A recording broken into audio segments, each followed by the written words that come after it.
Hey guys, turkey season is in full swing right now, and if you are planning on getting after it, make sure to pick up some Meat Eater Phelps turkey calls to stuff into the old turkey vest or into your fanny pack right now. I carry a few different things. I like to use mouth calls, and I like to use pot calls. Mouth calls or diaphragms, I like them because it gives you hand-free calling, meaning when you're working a bird up close, you can have your gun on your knee, finger on the trigger, ready to roll, and still be making turkey sounds. I like pot calls because I just like pot calls. I enjoy calling with a pot call. Whatever direction you go, including a box call, which I don't personally use too much, but they're fun and great, and I started out with them. Yanni, on the other hand, one of my main turkey hunting buddies, he loves box calls. And what's funny is I'll now and then look to him and give him the look that means get out your box call and find us a turkey. So it's not that I don't like him. I just have Yanni use his. Then I don't have to carry it. Go to Phelps Game Calls. Get calls that are made in the USA and get calls that'll get them close. Find yours at phelpsgamecalls.com today. You're listening to the Sportsman's Nation Podcast Network, brought to you by Onyx Maps. Onyx Maps is literally the one-stop shop for all outdoorsmen. Whether you whitetail hunt, whether you're backcountry or a coon hunter or whatever, Onyx Maps has functionality for you. And the best part is you don't even have to have mobile data service. Go to onyxmaps.com and check out all the functionality and how it can benefit you. Enter the discount code NATION20, NATION20, to save 20% off your initial purchase.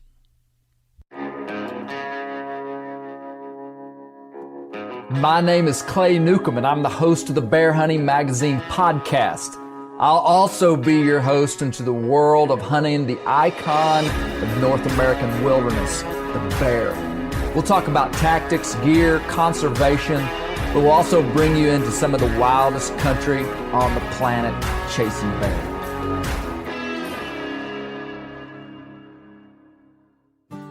You often hear us talking about Northwood's bear products, and specifically their Gold Rush, which is a fryer grease additive. We're doing a giveaway this week. We're going to send a 8-ounce bottle of Gold Rush to one of you. Here's what you got to do. Go to iTunes and rate our podcast and leave a comment. Take a screenshot of your comment and then send it to us either through Instagram private message, Facebook private message, or email us at info@bear-hunting.com. We'll send out a bottle of Gold Rush to you just by leaving a comment on the podcast and rating us. This is a really fun podcast with some guys that I've known now for about a year. I started watching the Untamed on YouTube when they were just getting started. And I saw that these guys had a lot of potential, mainly just because of how authentic they were. And I could tell that they were good hunters. And I could tell that they were committed to the platform and what they were doing. I reached out to these guys a while back just to encourage them and just to say what I thought they were doing was cool. On this podcast, I sit down with Josh and Kirk from the Untamed YouTube channel, and we talk about building a YouTube platform, YouTube analytics. We talk about some hunting. We talk about hound hunting. We talk about their very unique style of deer hunting. And it's just overall a super fun podcast. I even do a couple of impressions of Josh. So you're going to want to check this out. Say it again. Ilderton. I've been Going back and forth on it? Well, no, I think I'm dyslexic. I was putting the D before the L and calling you Idlerton. Adlerton. Yeah, that sounds pretty good, though. It's smooth, yeah. I like that better, but everybody says Elderton. Nobody says Elderton. We're in Indianapolis. I was actually confused about what town I was in this morning. We drove from Arkansas last night, and I guess I wasn't confused about the town I was in, but I said, Kolby, we were here last year, and he was like, no, we weren't. We were in Louisville, and I said, no, we weren't. ATA was in Indianapolis. So I guess I was confused about what town I was in last year at this time. But then he I said, thought you were flying. I told Kirk last night, I said, he's flying up. I said, it's a long drive from Arkansas. it was a long drive. It was 9 hours in the rain. But, hey, we're here with two of our buddies from a YouTube channel. I'll just put it on the table. Josh, we're going to cut this out. Pronounce your last name. I've been calling you Josh Adlerton for like 2 years. Josh Ilderton. Josh Ilderton. Ilderton. Josh Ilderton. Pretty and Kirk close. Price. Easy enough. And Zach over here. And I got Kolby Moorhead, the Bear Tech. But, man, we're going to have a good conversation about we're going to talk about some YouTube stuff. We usually don't go into like the back room of outdoor media to like kind of talk about, kind of how some of this stuff works. But I want to talk to you guys about your YouTube channel because you guys have built a really cool YouTube channel. Mm-hmm.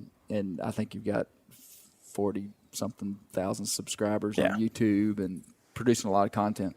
But I'm more interested in your hunting. I want to talk about your whitetail hunting and some of your bear hunting with hounds and turkey hunting. You got a turkey video that's got 3.3 million views, don't you? Yeah, that's crazy. Yep. Because all we did was a compilation video. Yeah. And it's got 3.5 million views. We talk about it all the time. Yeah. Well, Josh, okay, before we hear Josh's voice too much, yesterday in the car, I did a Josh impression that was uncanny. Uncanny. I'd like to hear it right now. Well, I tell you, I lost it. it was so good. I got excited more to come see Josh than to come to ATA. So yesterday, I told Kolby that Josh called me, and I said, yeah, Josh called me. And he said, Clay, hey, this is Josh. And I nailed it. 100%. And then I lost it. So it was like better. It like You talking about the voicemail I left you? No, just talking to you yesterday. I told Kolby, I said, Josh called me, and I just was trying to say what you said, and you were like, Clay, this is Josh. That's pretty good. How you doing? How you doing? Man, we're going to have a great time at ATA. Yeah. Me and Kirk's coming up. Yeah. He had me rolling. That's spot on. It was good. That's good. It was good. I am impressed. That actually, Baby. What do you think, Zach? Is that pretty good? Pretty good. Oh yeah, I had a whole conversation with Kolby. It was amazing. you have a lot of conversations in a 9.5-hour drive. Yeah. I think me and Kirk saved the world on our 25-hour drive to New Mexico. I bet you did. Oh, twice. I bet you did. Yeah. Well, hey, Josh, introduce yourself. Give us just a little, just where you're from, your family, just a little bit of history, just so we can kind of know who you are. Josh Ilderton, so Clay can pronounce my name right. Obviously, he's thought I was somebody else the last couple of years. Born and raised in West Virginia, military guy, veteran of the Marine Corps, and got a wife and a son.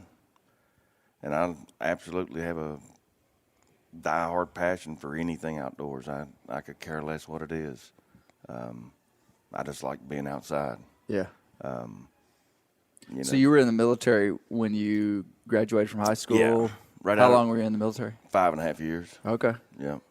Yeah. Originally was in for 4, and then I signed an extension to go back overseas. Yeah. For 18 months, and then got out. And I'm a blue collar guy. I've got a construction company and a welding fabrication shop, and I believe in everything you get, you go after. You get paid for hard work. I mean, I believe in it. That if you get up early and every day and you get after it, then you get rewarded for it. Mm-hmm. And then the Untamed, Kirk brought this idea, a couple years ago about the Untamed, and I bought into it. And did you guys know each other? We were acquaintances. Yeah, we kind of. My buddy Trace, Yeah. and of course, if you've watched our videos, you've seen Trace in the videos. Yeah. He was like, "Hey, do you want to go bear hunting?" And that's how I met Josh that way. Yeah. But, Kirk, go ahead and introduce yourself so we can. right. Just Okay. get going. Yeah, Yeah. I didn't want to get too far into it because that was kind of part of the story, I guess. Yeah. My name's Kirk Price. I'm also from West Virginia. I've been doing this video thing for quite some time now. It started as a hobby when I was probably in middle school. I was just using my parents' cameras, using cell phones, whatever I couldn't get my hands on, and I got anyways, I started building up quite a bit of footage, and I got a job working for Buck Commander while I was in college. Okay. And so it was kind of like a internship deal. I wasn't looking to do it full time, but it was more of like a life experience I couldn't turn down. Yeah. And so I went out there and worked for Buck Commander. I lived in Arkansas, and actually I don't know. Really? Yeah, I lived in Arkansas. Actually, it's called. Do you know where Harding University is? Mm-hmm. Okay, so I lived like right there in Searcy, I believe it's. Cersei. Yeah. Cersei, yeah, that's it. Yeah. And so I got that's how Now, I got is that my where start. Buck Commander's based out of? Is Well, Cersei? the guys that I was filming, and okay. like I was headquartered right there, but I would drive down to Louisiana. They're in Louisiana, so Right. I was jumping back and forth across the line. But yeah, so I got my start at Buck Commander, and really they taught me. I went from just running a camera in auto to really running a camera. Really learning cameras and stuff. Yeah. And then after that was over, I went back to school and finished school up. And while I was in college, that's when Trace was like, "Hey, you want to go bear hunting?" And I was like, "Sure." I'd never coon hunted, rabbit hunted, nothing to do with hounds. I mean, I knew nothing about it at all. At Bear Hunting Magazine, we partner with some of the best bear outfitters in the world. And I've got a quick question for you. What big game animal can you hunt in May and June? The answer is simple. It's black bear, spring black bear hunt. Our partners at Eastern Sky Guiding Service in Saskatchewan have available dates the last 2 weeks of May and the first week of June 2020. These guys have a great camp. They've taken multiple 20-inch bears over the last couple of years. Rich and Marla Giras. They are the outfitters. They're good people. They're going to work hard to give you a bear hunt, and they're people that you can trust. I think sometimes when you're going on an outfitted hunt, that is the limiting factor is this someone that I can trust with a week of my time and an important part of my hunting year. So check out easternskyguiding.com, or you can reach Rich and Marla at this phone number, 306-743-5299.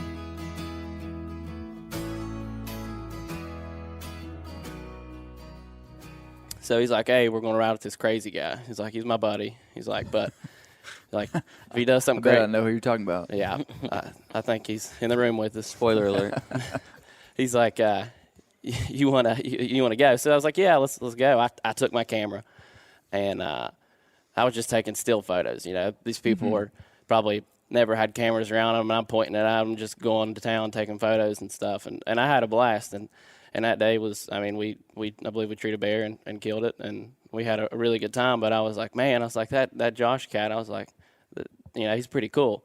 So we went about our ways, and then we were wanting to start. I was wanting to do something. I didn't want to get stagnant, and Trace and I started talking, and we went to Josh, and I was like, "Hey, I started thinking, and I realized West Virginia has a training season for bears that's all year long. You can run bear anytime in West Virginia." Yeah. So I was like, huh.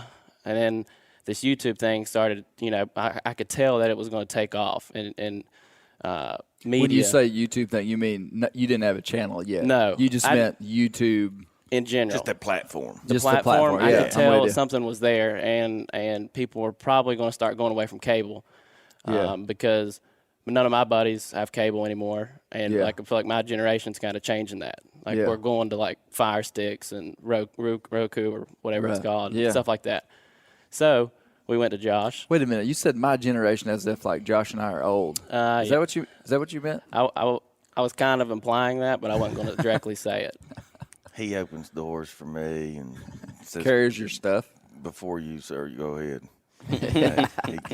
We've been mistaken for father and son how many times? A lot. I mean, You're being serious. Oh yeah, dead serious. Go into it kills me. Like kills me. We'll go into a gas station. We'll go to a gas station, get our biscuits before we go bear hunting. You know, it's like a look tradition. to Josh to pay. Well, they'll be like, "Oh, here's your dad's biscuit." They already knew what he wanted.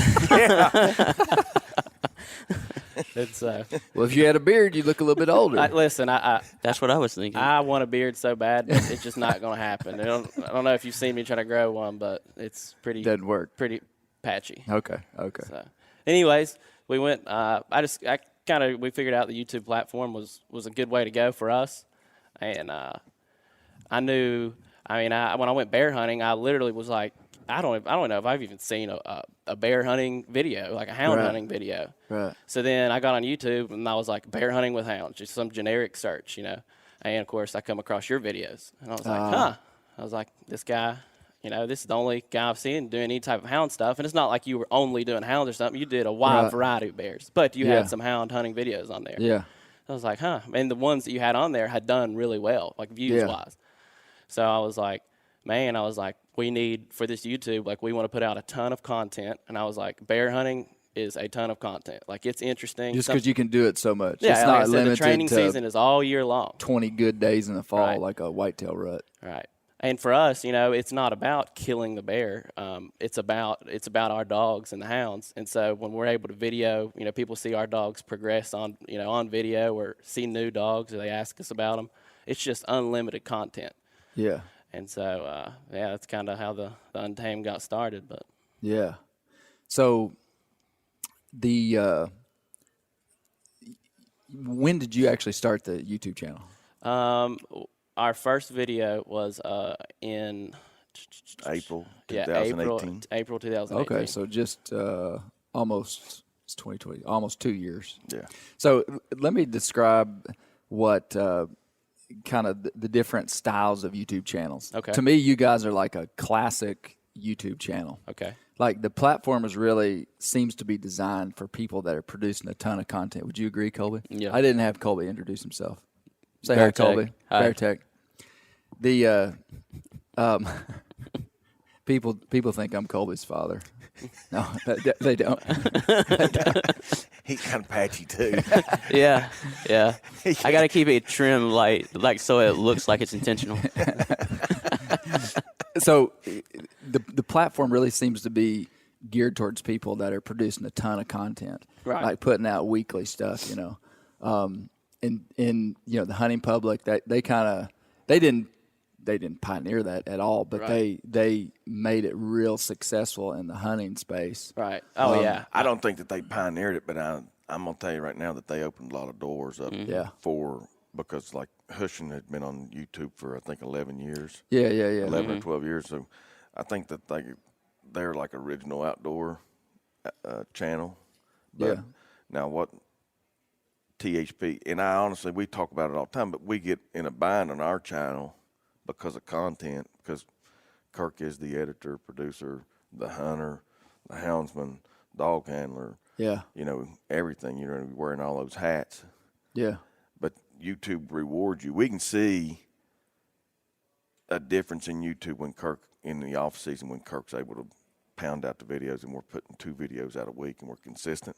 Yeah. Then all of a sudden, we start going to the top of the food ladder. Yeah. And our subscribers, our views, everything goes Yeah. up. But if we miss a week. So there's analytics that are working behind the scenes. Like I think most people that would watch YouTube that aren't YouTube creators, they might just think, well, if you put a good video up, it's going to get 1 million views. If you put a bad video up, it's going to get 1,000 views. Right. It's not true. No. It's there's algorithms and mechanisms at play that are bigger than what YouTube even lets people know. But they do reward people for consistent content. They reward people for the type of content. Yeah. I mean, like hunting stuff is already at a back. It's like a step back from their premium content. For sure. They penalize us. Right. Oh, there's no doubt. Because it's like sensational content. Like if we were creating, I can't remember the exact terminology, but I mean, if we were creating like ballet videos, they would much more freely distribute our stuff. Right. We talked about it yesterday on the way out here, and it's funny to bring up, but we talked about it. If Kirk would, we talked about mooning truckers. What? Oh, okay, okay. We talked about Took me a minute to catch mooning that. truckers Got on the road out here. Yeah. I didn't expect that. And guarantee if we moon truckers and videoed it and put it up, it would blow up. We'd get millions of views and people would laugh. Right. But for us, it's not the right thing to do. So we decided against it. You know? Yeah. It's the right choice. And then with outdoor videos, you kind of take – they would rather have that type of content than an outdoor setting content. Yeah. Like, more geared towards hunting. Right. Yeah. There's a classification, and I really studied into it when I first got our YouTube channel going. There's a classification that we are inside of their – I mean, they have ways to categorize creators. And we're automatically, and I can't remember the exact details of it, but basically our stuff is already at a slight disadvantage from more stuff that they would consider like benign content. Right. But I wanted to say, so you guys are producing kind of like live action stuff. Like the whole thing is that you're producing content that like is quickly coming out to people. Right. It's not, so typically when you watch a show on the Outdoor Channel, that stuff is filmed a year out, like from like 2018, but it's 2019, but you're watching 2018 footage. Yeah. So that's why you got, there's a lot more done to it and stuff, but the way we do it is I might film it tomorrow and put it up today. Yeah. And it's I mean, quick. that's why YouTube is popular. Right. I mean, that's why it works. Right. And I've seen TV shows, hunting shows that they'll take their episodes from the show and then directly upload that same edited version they put on the show and put it on YouTube. It'll get and these are like major, like big money production TV shows on the Outdoor Channel. They'll put it on YouTube and they'll get like 200 or 300 views. And that's because the content and what people want to watch from YouTube versus TV is completely different. And some people, they can't understand that. Right. It's tough to wrap your mind around. Yeah, yeah. But there's the authenticity factor that comes in when you're looking at something that has a timestamp that was from last week. You know? Right. I mean, when you watch it and you're like, man, they filmed this last week. Yeah. And it feels relevant. It feels like real time. Yep. Now, I said partly to that all to say what we're doing now is not very good for YouTube, even though it's working for us. We're getting to the point where we're trying to make 8 to 10 kind of cinematic, polished, like the best, production that we can do. Right. And produce 8 to 10, maybe 12 videos a year. Yeah. That's kind of our platform. And it actually doesn't work very good for YouTube. We would do better on like Netflix or something like as an episode show. Yeah. And that's just the decision we made. We don't have a which, I mean, Netflix could be a route to the future, Yeah. Well, boy, if anybody could but ever you're always get on playing there. it and failing either. No. I mean, it is working. Your channel is. It's just a little different strategy. Right. When when we met last year, you were at 26,000 subscribers. Yeah. When we talked last year, Yeah, and you're right. almost 50,000 now. Yeah. Yeah. So It's working. I mean, obviously, something's working there. You're not doing the consistency. You're not hitting the consistency part of that algorithm. Yep. To drive you up. Right. But when you do put a video out, I'm sure that once people start watching it, then YouTube goes, hey, they're watching Bear Hunting Magazine videos. So they start clicking it. Yeah. They start putting your thumbnail up above everybody else's for a little while. And then when it peters off, I'm sure that they start driving it back down. It's so interesting to me from a marketing perspective, all that stuff. But we had a video, that bear video, the Roy Clark, Appalachian Laurel Mountain bear video. this last week it got like 65,000 views. Yeah. It was dead for a year. Right. I mean, just gaining like And 100 views a month. I can't tell you why that happens either. It'll randomly. Does that happen to y'all too? It happens all the time. Now, the only one that stayed consistently growing is the one we have with over 3 million views. Yeah. It just keeps going. It's not extremely fast, but it's also not slow. I mean, it doesn't stop. Yeah. And the biggest reason why is what I believe is the thumbnail. I think the thumbnail, when it comes to YouTube videos, and that's what people will put all their work into the video.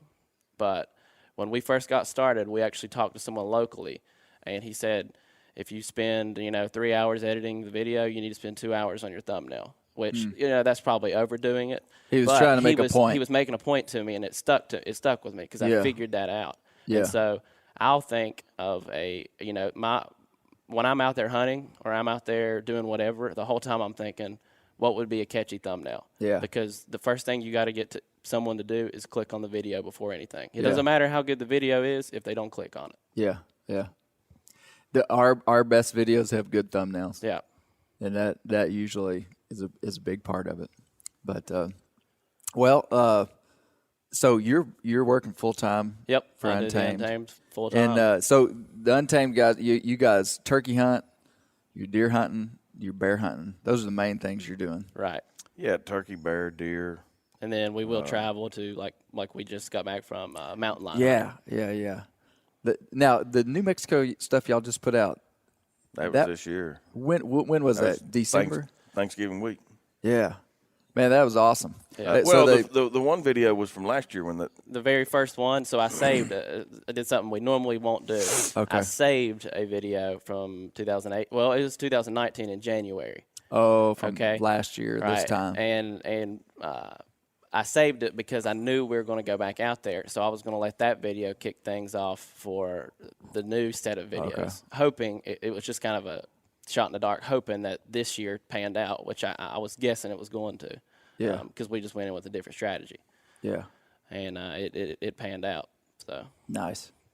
Yeah. Well, for anybody that's not seen your whitetail stuff, man, you are killing some incredible deer there in West Virginia. Is it West Virginia? I thought we were hunting up. I mean, in Kentucky. Yeah, we don't want to Eastern tell anybody. Kentucky. Yeah. No, we had a good year. The first. I mean, year. I was just surprised at the quality of bucks. Yeah. That y'all pretty consistently see. Right. I think that surprised a lot of people. It does. Yeah. Because when you think of West Virginia, you don't think of big whitetail. Well, you don't think of whitetail hunting, no. No. Yeah. I mean, No. Nobody does. Yeah. Especially in the industry. And then to does. spot and stalk them like you guys are doing. Yeah. Describe a hunt in those places you are hunting, Josh. Miserable.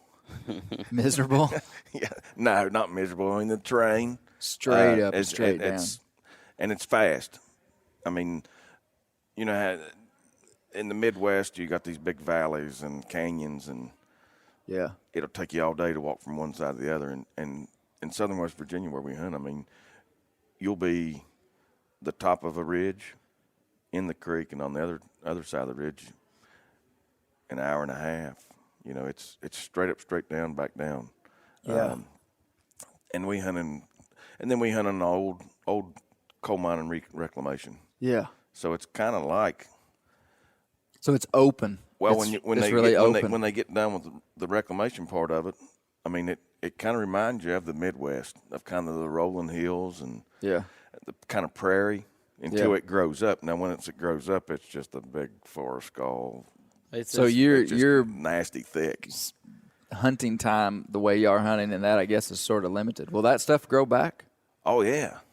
Yeah, so it's kind of strange, but just because this area is awesome right now, we're able to, and not that it gets bad, but your hunting style has to change because we can it's just like our clear cuts. I mean, y'all probably have clear cuts too. Yeah. I mean, where they're cutting and they plant pines. Maybe you don't. I don't know, but in Arkansas they do that, and then you'll have 5-6 years before the pine trees grow up so tall that it's just a thicket. Right. But before you might be able to see 300 yards. Right. And two, when they say they freshly, reclaim an area or something, well, they'll use like hydro seed and, there'll be clover and stuff in Okay. there. So, it's almost like a mountain food plot that we don't have the luxury of ever hunting other than when something like that happens. Yeah.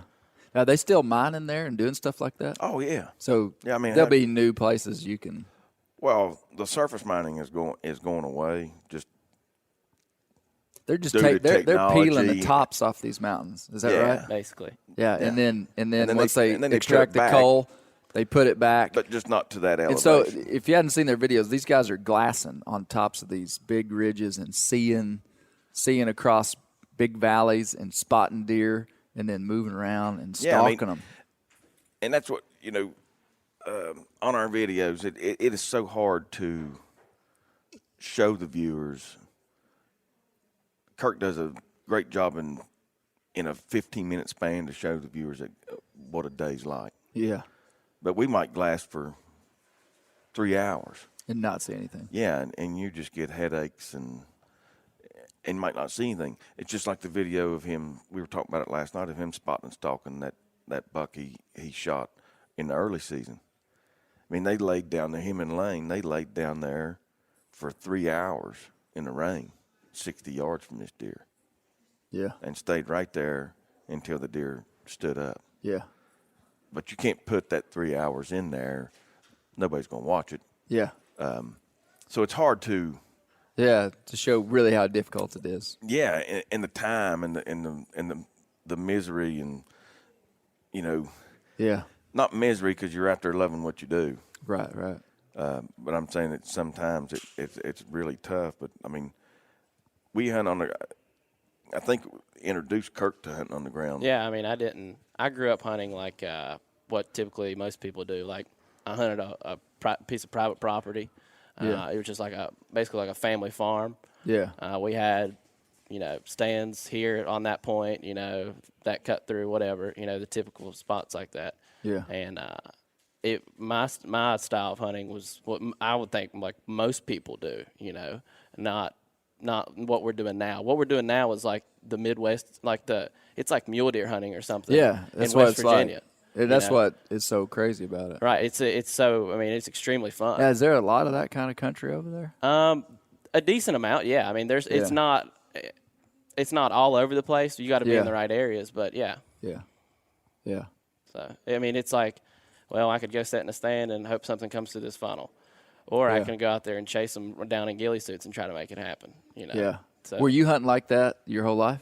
Yeah, I've hunted on the ground. I think I've killed two of my deer out of a tree stand.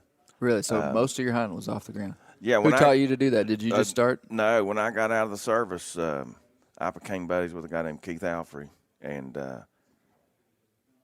we started hog hunting together, wild boar, and we started hunting them on the ground. And I was watching him hunt on the ground. Then Just like spot and stalk hunting them. Yeah. Not with dogs. no, Yeah. you can't hunt hogs with dogs there in West Virginia, but just hunting on the ground and jumping them up, and then stalking them after you jump them. Really? And but then we started deer hunting, and I started deer hunting with him, and he would walk, grunt, he'd blind, snort, wheeze, everything, and I was like, and then we started killing deer. Heck, we doubled up one day, and I was like hooked. We killed 2 Popein young deer on the ground in one day, and I was like, man, this is the best thing ever. And you see so much. That's the greatest thing, Yeah. I'm not real keen on. I mean, I do it because I think that there are certain times that you need to hang in the tree. Yeah. All day long. Yeah. like if we're, I mean, like in Ohio or something. Right. We don't have the same terrain that we do in West Virginia. Yeah. So I think that there's times that hunt on the ground, but you see so much and you see so many deer opportunities. It's just like Kirk said, you can sit in this stand in this saddle or wherever on this ridge on this point and wait for a deer to come, or you can go out there and you can see deer and try to make it happen. Now your chances of getting a shot in that saddle in that tree stand are higher if a deer comes through. Higher percentage chance of Getting success. a shot. Yes, absolutely. But you may have to sit there for 3 days before he comes That's through right. there. So on the ground, I don't think that the success rate of getting a shot is lower. Yeah. But you will learn a lot about the game, Yeah. the terrain. It's more fun. And, Yeah. and it's an absolute And it works hoot. for, like we said, it ties into content. Yeah. Because now we're getting, we spooked a buck, but we got a YouTube video out of it, you know. Yeah. You know. Yeah, and we don't care if we spook a buck. Yeah. And we're not like most. Yeah. I mean, I get the thrill of I'll hang trail cameras and stuff, but I'll take a good buck. You know, I'll shoot it. I mean, it doesn't have to be a monster. It doesn't have to be that deer that I'm hunting. You know, we're the business we're in. We are. You know, Josh always says we're opportunists. You know, we don't pass up good bucks. We care less. About killing big giants or something. Yeah. You know? But we will. I mean, you've seen some of the deer we killed. Everybody wants to kill a Boone Crockett. Just to give an idea of how good some of these deer are, how big was that deer that Trace killed this year? Oh, that was, I believe it ended up, It grossed almost 190. yeah, almost 190. No, what? Are you serious? Yeah. Yeah. Whoa.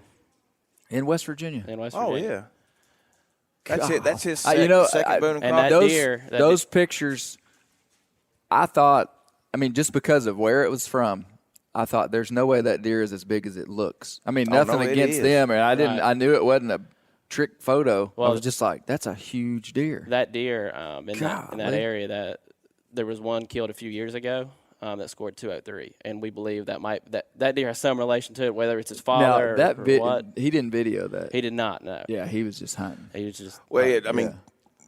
Trace has kind of took a step back because of his work. Yeah. He's a pipeliner. Yeah. So and he's 7 days a week. Yeah, that's tough. So he took kind of a step back from the video. You said side. that's his second Boone and Crockett deer in West Virginia? Yeah. That's incredible. Yeah. And Zach's killed one or two. He's killed 2 Boone and Crockett's Is that right? in West Virginia. Another buddy of ours has killed 2 Boone and Crockett's. His brother killed 1 Boone and Crockett. Yeah, you got He some. killed a Boone and Crockett. I mean, his brother killed one this year. Yeah. Is that right? Yeah. So I mean, y'all got it is some incredible a deer. great whitetail, and it, for the people listening, we hunt in a bow-only county. Is that right? Is Yeah. that because there's that many So- people there? What no, is there's. it? Why do they do there's that? 4 counties in West Virginia that are bow-only. Hmm. There's no muzzle loader, no firearms whatsoever. They closed it in 1979 because of the deer population. There were no deer? No. Oh, so it wasn't a safety concern. Well, I think part of it was safety. There had been a couple of shooting accidents.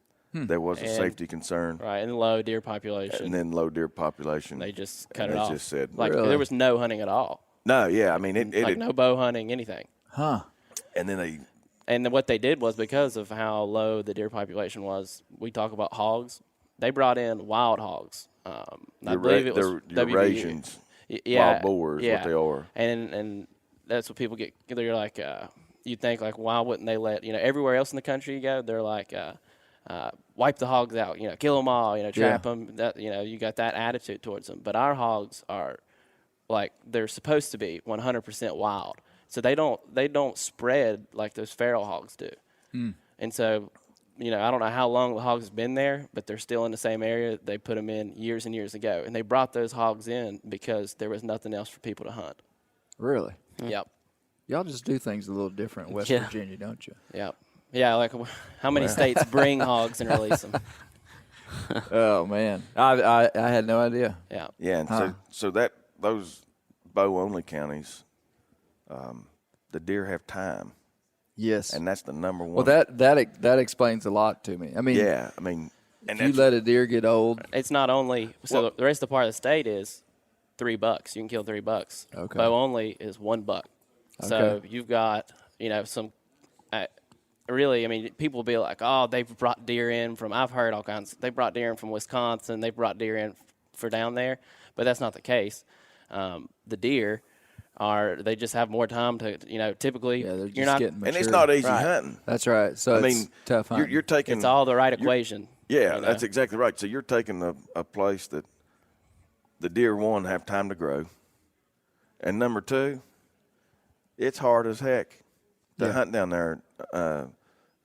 I mean, it is. Access-wise, it's tough. Yeah. Like if just someone, if someone comes down there and tries to hunt, It's a good joke. luck. Yeah, I mean, If you don't know the right, the That's right things, exactly the right right. people, the right, Yeah. you'll learn quickly. if you and Kolby would come down there to bow hunt, obviously you all would have an in with us.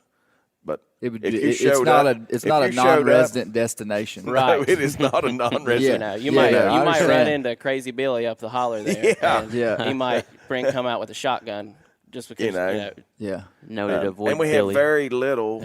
I say the same thing about Arkansas to keep people out. There you Don't go. worry. We have Your well, secret's we safe have, with us. We Wink, have, wink. we have very little public land. You don't have public land. We have very little. Really? Okay. Yeah.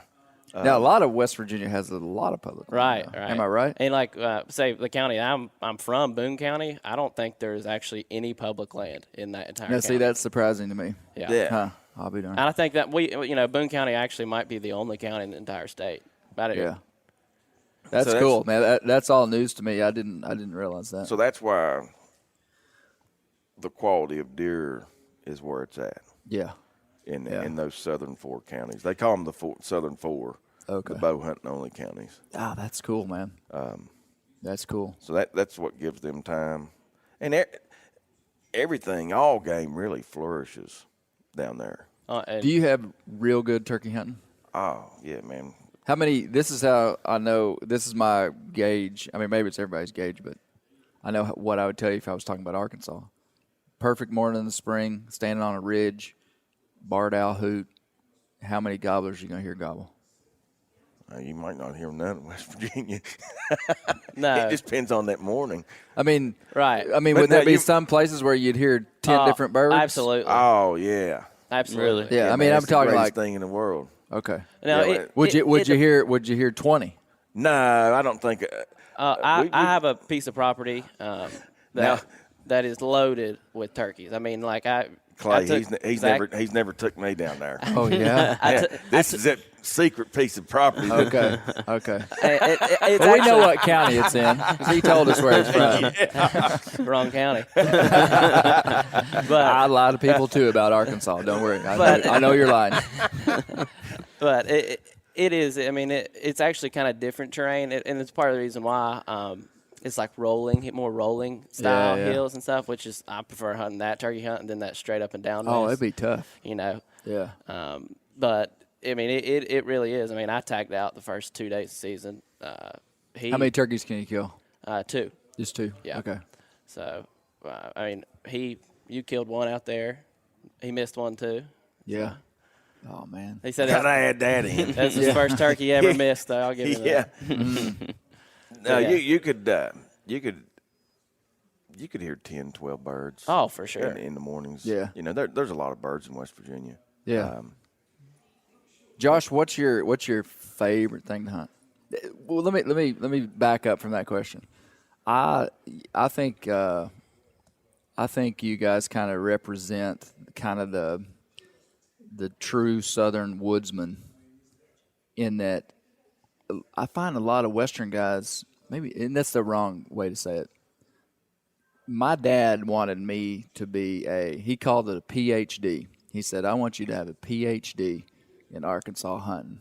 He wanted me to be a deer hunter, turkey hunter, bear hunter. You know, like do all these things well. Know how to, just be a woodsman that could hunt all year round. That's the way I perceive you. It's somebody that's doing a lot of stuff. Am I right?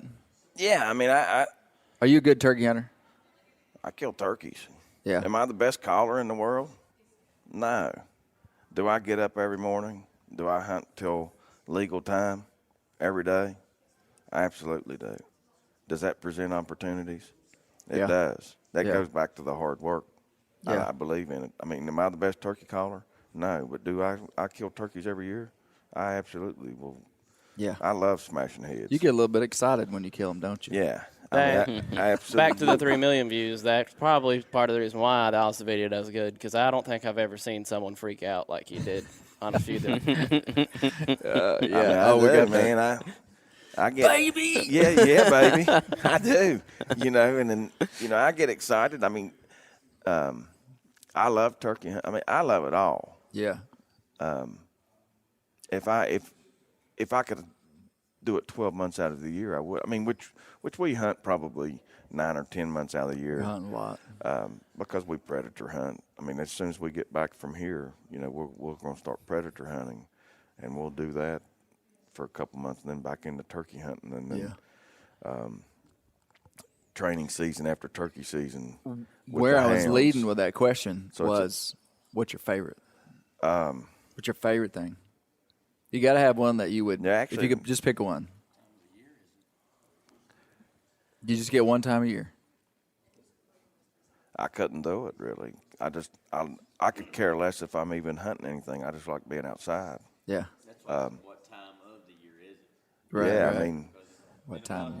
It's going to be turkey. Yeah, yeah. I'm not. I like being out there. I mean, I love turkey hunting. I love deer hunting. I love my hounds. Yeah. There's nothing better in those tight hollows in southern West Virginia. I'm telling you right now, Clay, there's not a better sound than a pack of 25 head of hounds coming through it, and you hear them from way off, and it's just like it's all together. Mm-hmm. And then as they get closer and closer, then you start saying, "Hey, that's Gage. That's Bliss. That's Yeah. You start hearing all the separate barks, and I'm telling you, man. And then in those tight, I mean, it's just a great sound, and I love hearing that. And Yeah. and then when I got into hound hunting, I started doing it, 20 years ago. But when I started getting my own dogs and my son, that's the big thing with me too on hound hunting, is it's such an easy way to get your kids outside. Right. My son's he went to his first tree. He was almost 3 years old. He was still in diapers. I mean, I had a diaper in my back pocket and wet wipes, when we went to the tree. Yeah. And to this day, he absolutely he's never killed a bear. And I don't know how many he's seen, but we have so many kids, and it's just such an easy way to introduce kids to the outdoors because of that attention span. There's always something happening when you're hound hunting. And if there is a lull, You don't have to be quiet. You don't have to worry about scent. you don't have to wear camouflage. What I've told them, because when I was working at Buck Commander, I mean, I was filming Duck Commander too. I was like, this is our duck hunting. Like what they do, you have to sit there and be real still when you got ducks flying in, whatever. But it's so social relaxed. Yeah, there's other people involved. I was like, That's this a good is West description. Virginia's version of duck hunting. Yeah. Because Yeah, we yeah. really don't waterfowl hunt at all. I mean, Yeah. there's some people do in West Virginia, but it's very, very minimal. Yeah. But I can answer your question. My favorite is hound hunting. For real. For real. And I See, that surprises me because you didn't grow up with hounds. right. I hadn't, Really? knew Do you like nothing it better about- than deer hunting? I absolutely do. Deer hunting, I Wow. get stressed out and stuff. When I'm hound hunting, I mean, I'm obsessed with it right now. I mean, I love He it. got is he got interesting. hooked 100% Yeah. the day that he came hunting with us. Yeah. With the crazy guy when he went Hooked. hunting with the crazy guy. And I could say, I could probably answer that for you and tell you that's your favorite because he's doing something every day with the hounds. Yeah. Yeah. I mean, the other day, we killed a bobcat with our hounds in West Virginia. And then, the next night I was coon hunting, Yeah. with them same dogs. Like, we call our dogs meat dogs. Meat dogs. There's two things we don't want them to run. Well, two generally. We don't want them to run deer and coyotes. It's Yeah. like, but I'll hunt mine on bobcat, coons, bears, whatever. Take him to New Mexico for lions. Yeah. Yeah, we took our Yeah, yeah. Man, that is really cool to hear. Yeah. That's cool to hear. So we can't run big game in Arkansas, but we coon hunt.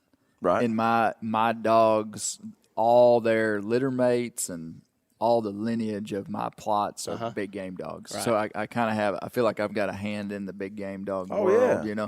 But coon hunting for us, of all I've taken, I don't even want to say a number because I mean 50 plus, maybe 100 people that have never hunted coon hunting with us over the last 4 years. Yeah. I mean, it's a different introduction to people because it's it's not the classic. Well, it's not the typical hunt that people think about. It's, Right. it's a little different.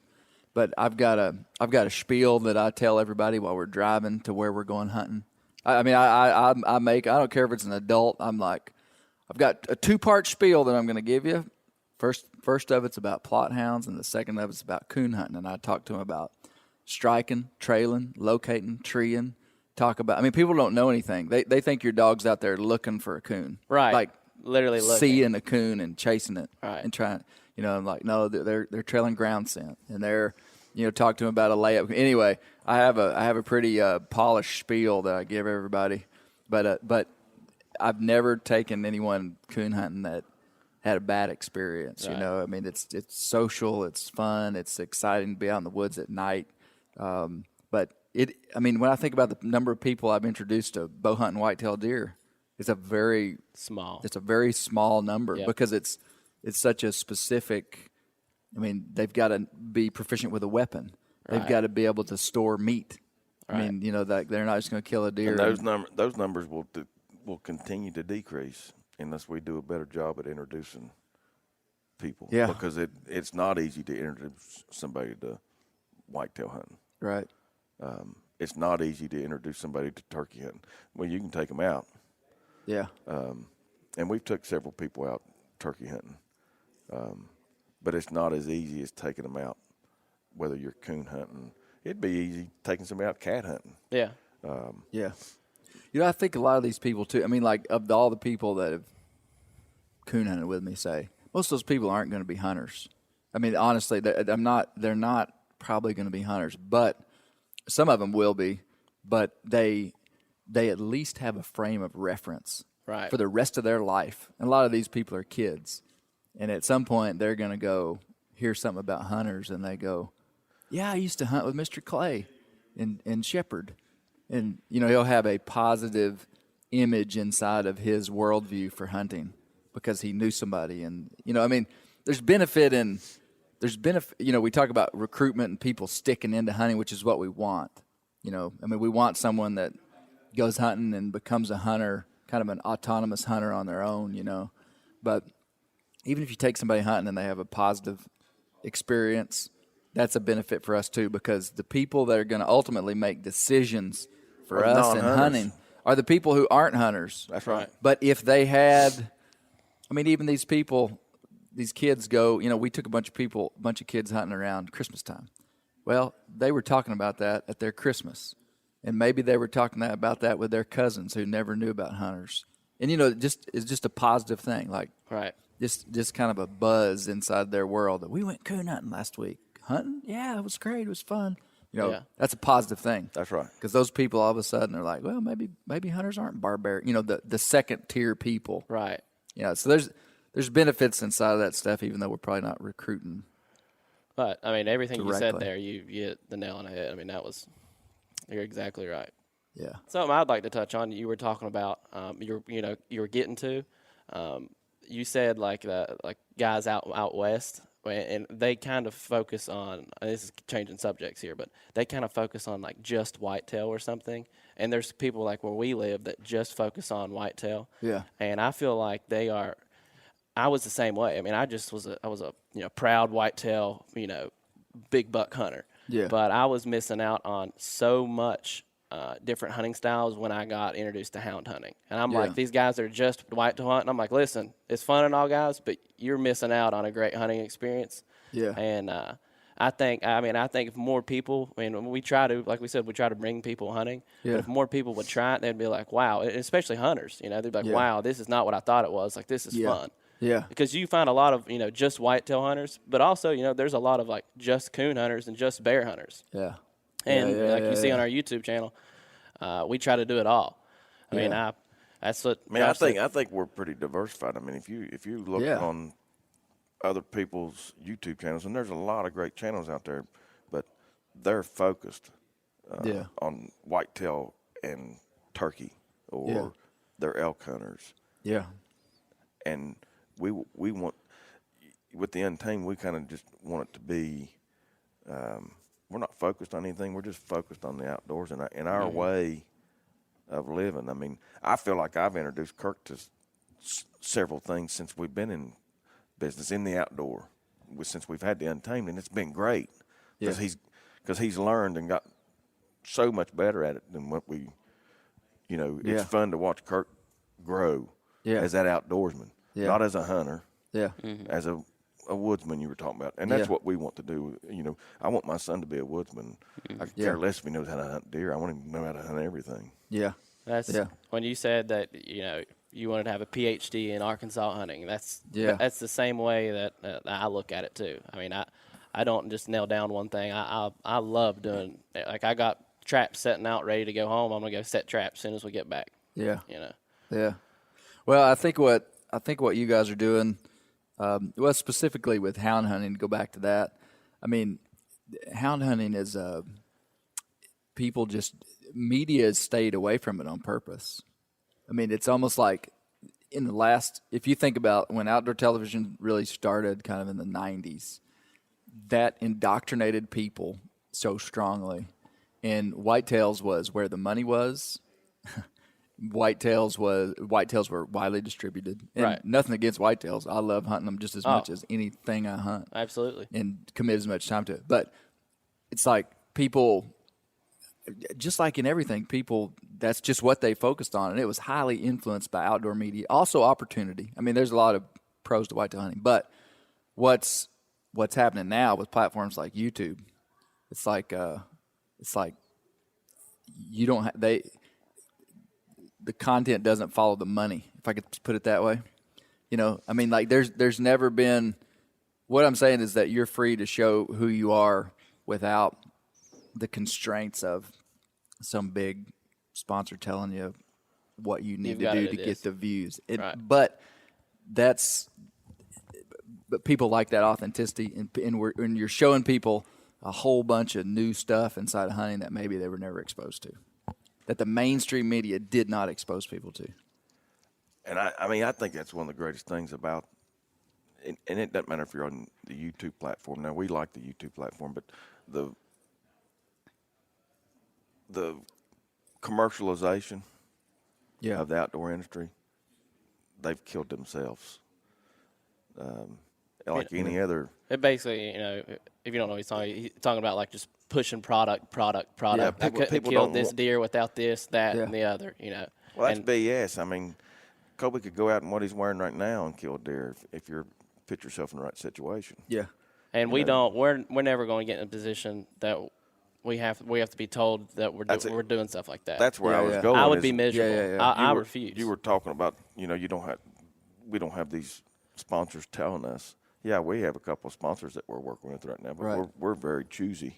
And they understand your platform. Absolutely. They understand that you're. Well, and if they don't understand, we don't deal with them and they've been great. They're very soft sales. Yeah.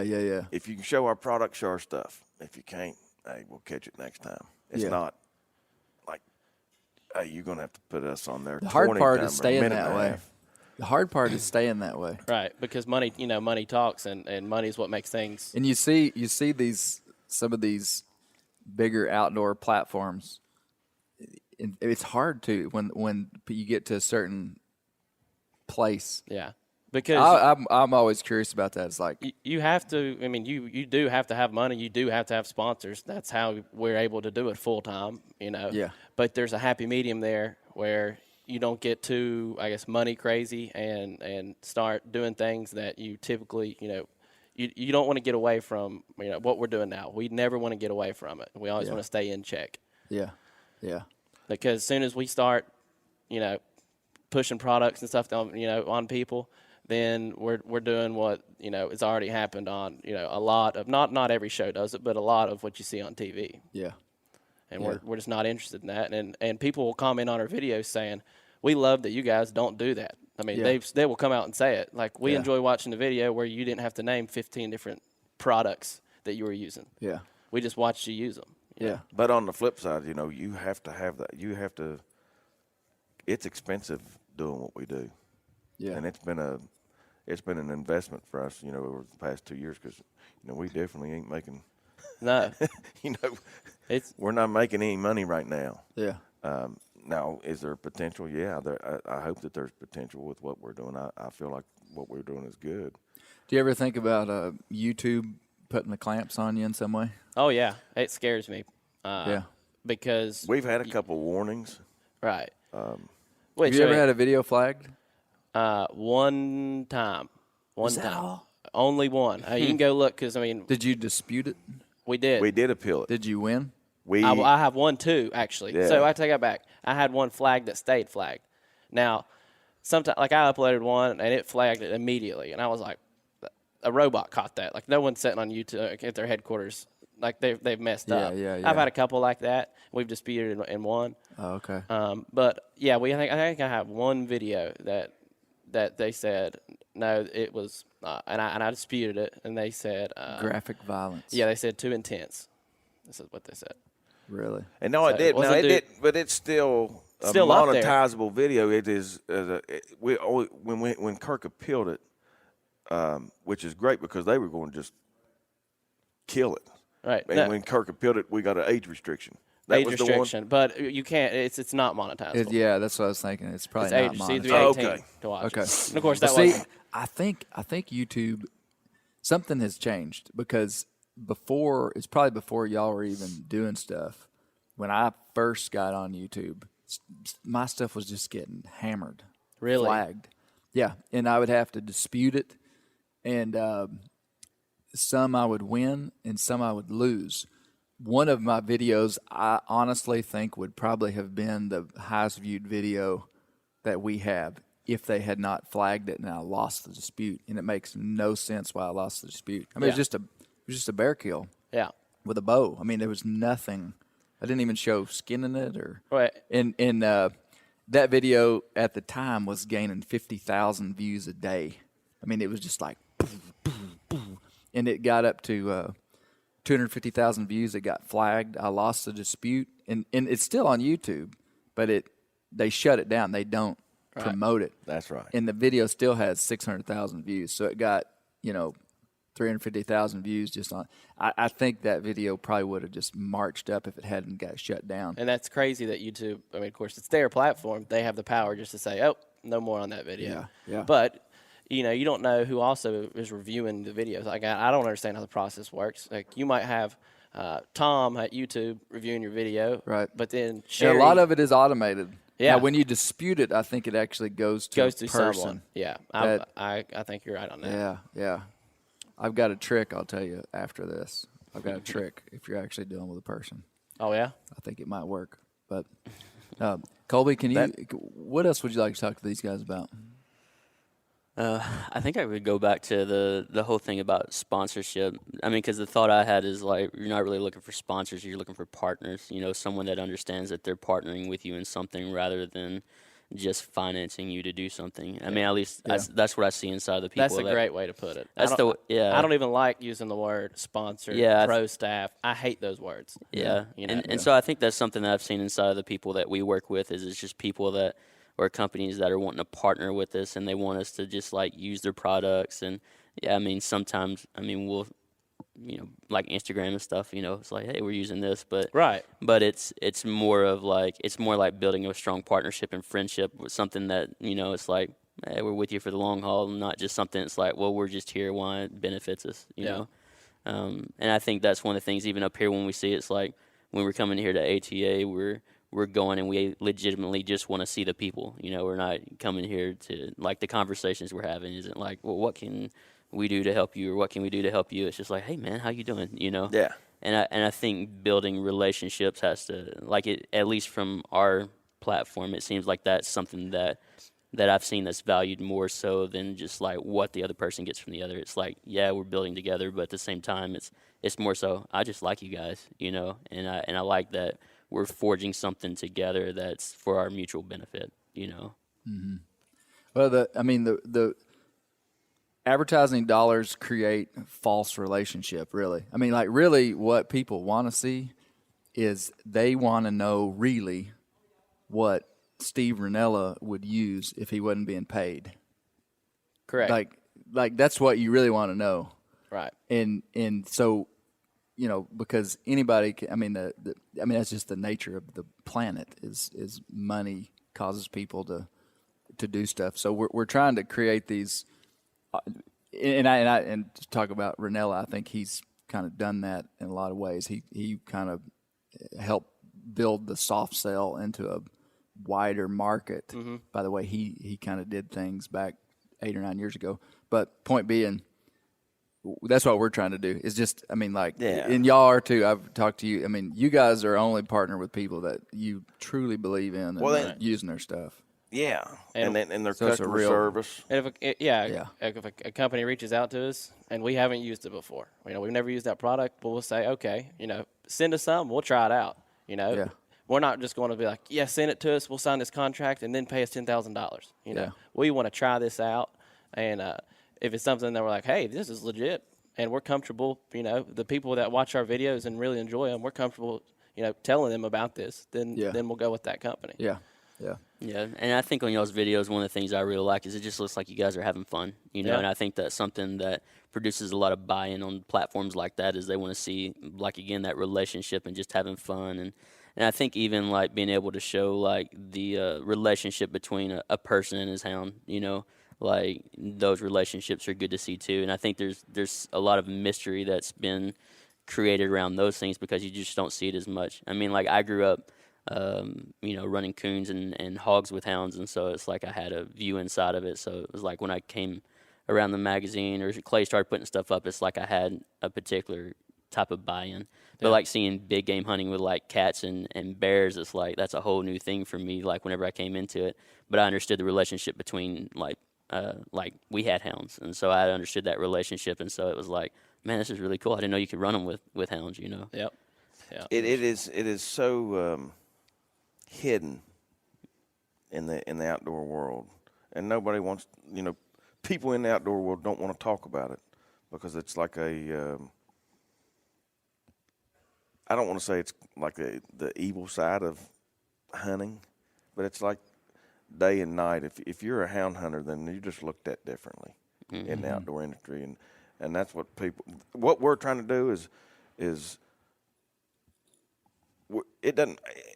And Clay and I talked about this. We could care less if you hound hunt, if you bait hunt. We go on and on about it, and it will be the demise of the outdoor industry if we're not all together, because there's so many non-hunter interest groups that we don't have to deal with in West Virginia. Those groups would be stupid to come into our borders, but we could care less, and that's what the problem.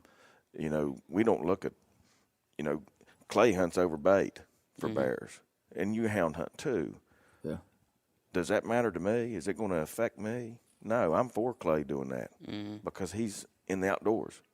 He's promoting the outdoor industry, and it's what Clay always refers to it as: is bear hunting's the low hanging fruit. Yeah.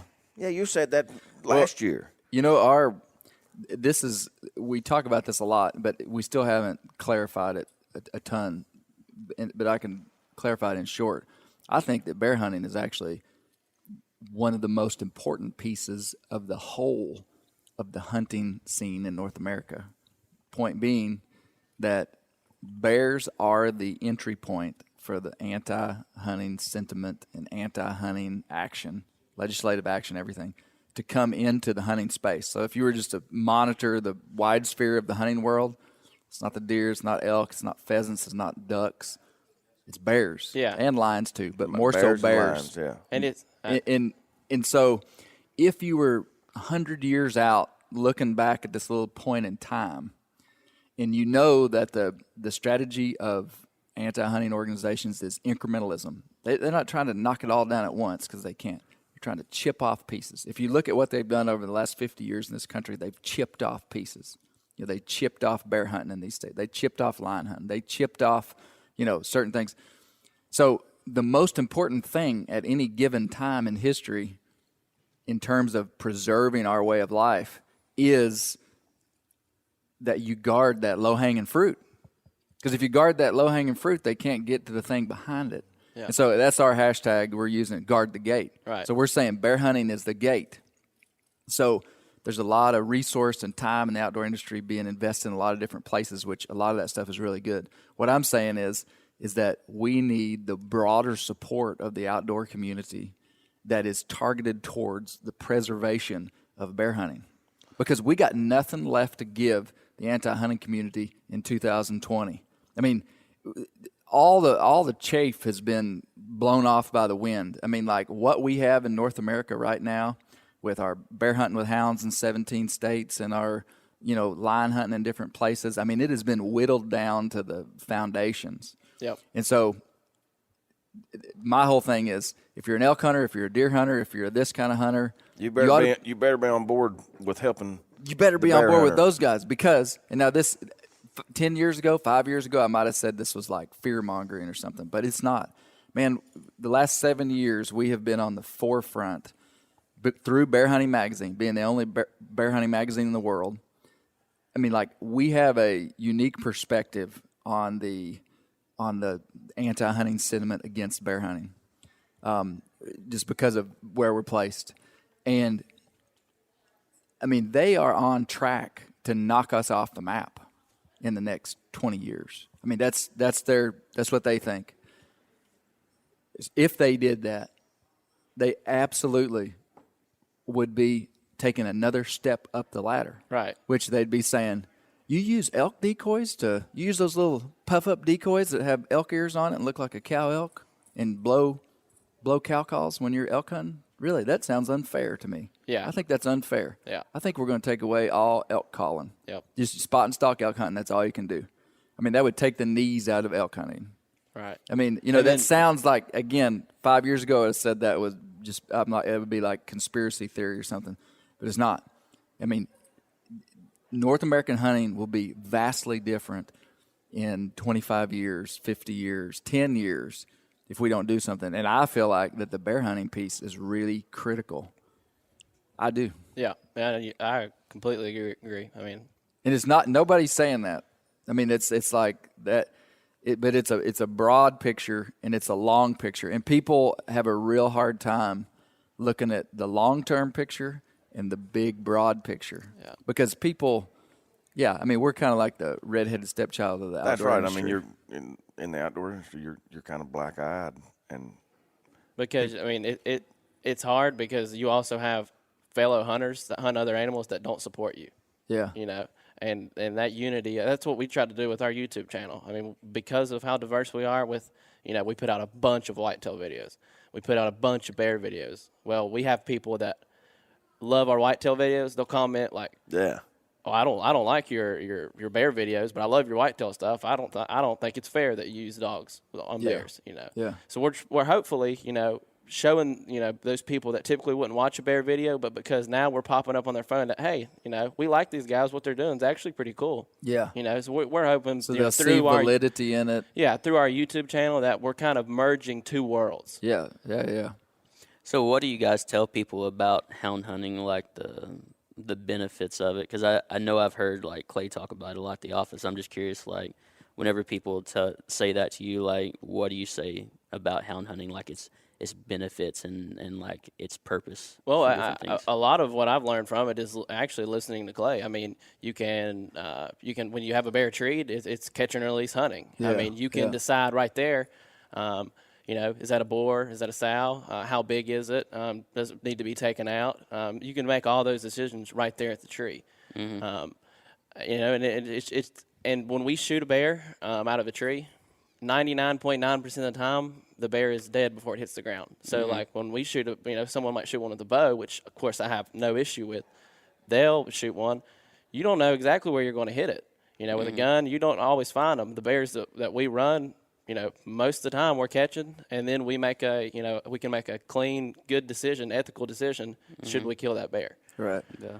And so, if we're actually talking about the ethics of being humane to an animal, it would be hard to stand in a court of law with an unbiased judge and not say that it's actually the most ethical. When you're talking about the death of that animal, it is because the animal's in a tree. You're able to make a good shot. You're able to make a decision about the sex, age, whatever categories that you have, if you have any. You're able to make that decision. All right. And an old hound hunter in the Appalachian Mountains told me this in response to somebody saying that running bears with hounds was cruel, like actually cruel to the animal while it was being ran. Yeah. And he said, the old man, the guy said to me, he said, Clay, he said, There are critters being killed on that mountain right now as we speak, being chased down by coyotes, being caught by raptors, being, hawks, being, this idea that, That it's hounds new. chasing a bear is something unnatural, something new. I mean, Mother Nature had a much more cruel death planned for that animal. Yep. That's what I always say. Yeah. I mean, you see kill a bear with a shotgun after it's been chased for an hour and a half by hounds. Mother Nature had a much more cruel death planned for that critter. No doubt. Whether he died of starvation at old age, whether he got killed by a rival male, whether he starved out in the den one winter after a low mass crop and no beech nuts. I mean, it's like, man, nature is cruel. And like the antis, they don't want to hear that side of it. They want to ignore that part of it. They don't want us being the ones that take that big mature boar out of the herd. Yeah. They would rather it's out of sight, out of mind. So they really don't have to worry about what actually goes on. Yeah. And so they typically ignore everything you just said. You asked Kirk a question. I just couldn't help myself. I had to just jump in there and answer it for him. Yeah. Sorry, Yeah. Kirk. No, you did. Once again, I agree. I feel like one of the things that there's a disconnect in is just like inside of life, it's like a lot of people just don't understand struggle or like the way things actually work, It's like just the way that kids are raised and stuff. It's like things are so easy and so disconnected that you just lose that sense that there's things that you have to struggle for or there's things that are just hard.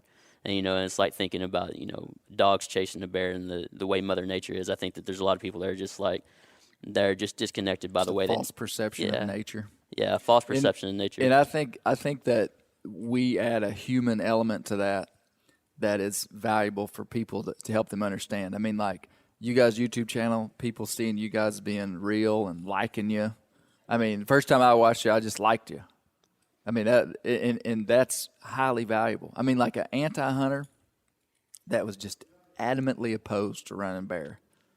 I figure that 75% of them, if they came to my house and had dinner with me and my family and sat around, and I knew they were anti-hunter and they knew I was a bear hunter, they would walk away with maybe not a totally changed mind. Right. But they would have respect for me. Absolutely. I feel like they would. I mean, and so anyway, the whole idea of a face with a person, and that's kind of what following a channel on YouTube does, is you kind of feel like you know somebody. So I think there's some benefit inside of that people probably there's a human involved with it. It's not just a barbarian. Well, some people might think Josh is a barbarian, but Yeah. I'm giving you a hard time, Josh. I hope you know. That I stay on him since he's used to it. Yeah, but that's the greatest thing about the channel and YouTube is that when you came up to us last year, we were sitting at our table and you just came up and said, "Hey, Josh, what's going on?" And I was like, "Hey, it's Clay." Yeah. We'd never even met, but we'd seen each other on YouTube. Yeah. Mm-hmm. Yeah. So that's that's one thing I do like, and I think that's one thing we try is connecting personally with our audience. Yeah. Through the video. And Lane and I were at a Giovanni's Pizza in Logan, and I had put a video up the night before where Josh and I were bear hunting, and I forgot my radio, and I walked down to the dogs. Well, the bear came out of the tree, and I was down there by myself. He couldn't track me, didn't know where I was. I couldn't talk to him, didn't know where he was. We just knew that the bear was going to end up somewhere. But the point is, I forgot my radio. Mm-hmm. So I'm walking, and we made it in the video, like we talked about it. Right, like, yeah. Because it was a cluster. Yeah, it was a cluster.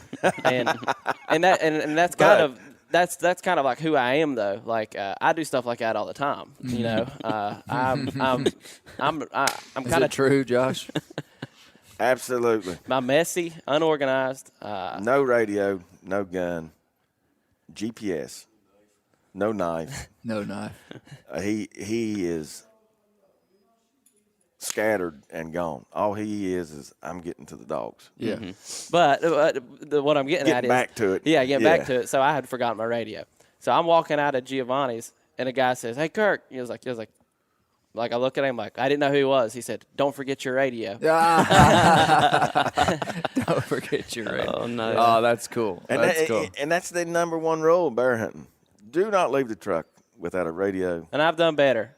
We got those chest harnesses that we've gotten probably 60,000 messages on. What kind of chest harnesses do you all have? Where do you get those?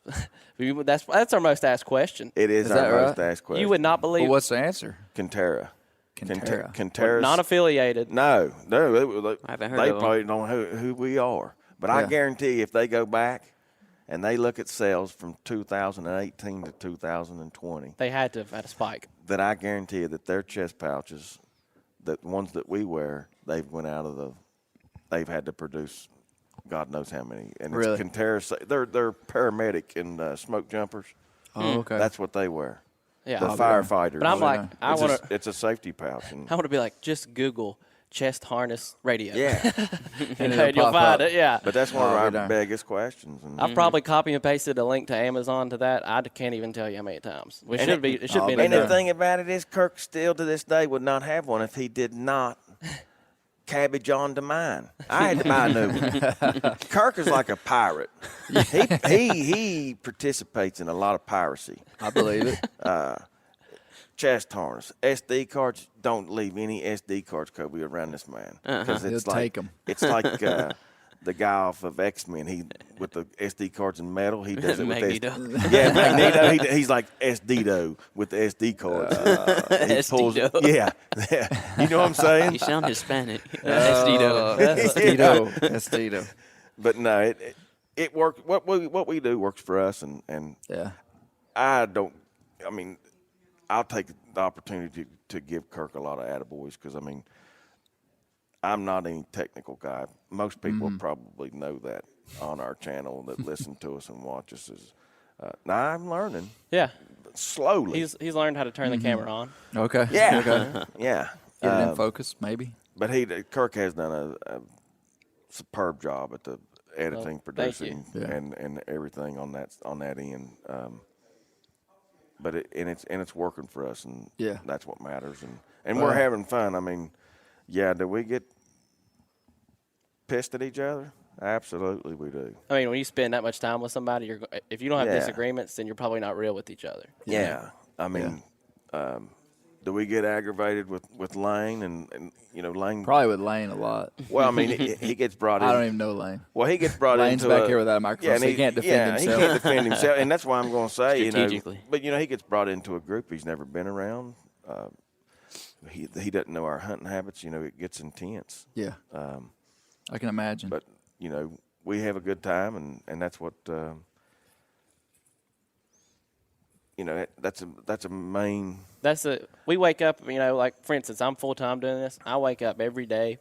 I mean, my stresses in life are, man, I got to get that video edited of a hunt, Yeah. and then I can get it done and I can go out and hunt and video it. And I wake up every day with a smile on my face, Yeah. because I absolutely love what I'm doing. Yeah. That's awesome, man. So. Well, hey, guys, any closing thoughts, anything you wanted to say that you didn't get to say? Oh, Man, there's a lot of stuff I wasn't able to say. I'm just kidding. I need to close the podcast in my Josh voice. Yeah, you should. yeah. Wow, Blake. I can't do You- it. I you lost should- it. you should. Oh, I wish you'd have been there, Josh. It was awesome. It was yesterday. fantastic. I'd have loved to hear it. Yeah. Yeah. Well, I want to thank you all for having us, and Yeah. hopefully your audience like listening to us, and I'm sure we have it'll be a lot of crossover. you Yeah, know. I think so. Yeah. I think so. It'll be Yeah. cool that they got to hear us all together, in Yeah. one place. And I appreciate the support, since we've had our channel. Yeah, Clay yeah. Clay and I have talked a lot on the phone, and I know that we don't have to endure what a lot of the other people in hound hunting states endure. We understand that, but and we never want to hurt anybody in the other states in what we do. But we do want to show people what we do. Yeah. Yeah. And we've had those discussions, but just thank you all for supporting us and Yeah, our man. channel and what we do. Yeah. So Yeah. Yeah, well, we're fans. So check out the Untamed YouTube channel, and I guess this is going on your podcast too, so people can check out Bear Hunting Magazine. YouTube Absolutely, channel. check Yeah, out and Bear some Hunting Magazine. of our people may not even. We don't talk about the YouTube channel a ton, but Hey, thanks, guys. Thank awesome. you. Thank I you. Keep enjoyed the it. wild places wild because that's where the bears live. Wait. You should do it in Josh's voice. Keep and the then have wild him places say it. wild because that's where the bears live, Kirk. And I think Josh needs to say it now. We need to hear it like the real thing. Say it full throttle. So it's keep the wild places wild because that's where the bears live. Say it like full throttle, Josh. Like you just Full got throttle, that turkey. Josh. It's keep the wild places wild. Because that's where the bears live. I'm gonna take my headphones off. We might even use this. Well, no, it doesn't matter. Give me a fist pump. No. I mean, I'm like saying a yeah, baby. Tone. Yeah. Keep the wild. Hell, I don't even know what I was supposed to say. Keep the wild places wild because that's where the bears live. Can you write that down? No. Yeah, I mean, text it Keep to the me. wild Keep place. the wild places wild because that's where the bears live. There we go. Money. Yeah, baby. It was Yeah, worth baby. it. Yeah, baby. I can't do it. I enjoyed it, guys. Thanks. Thanks.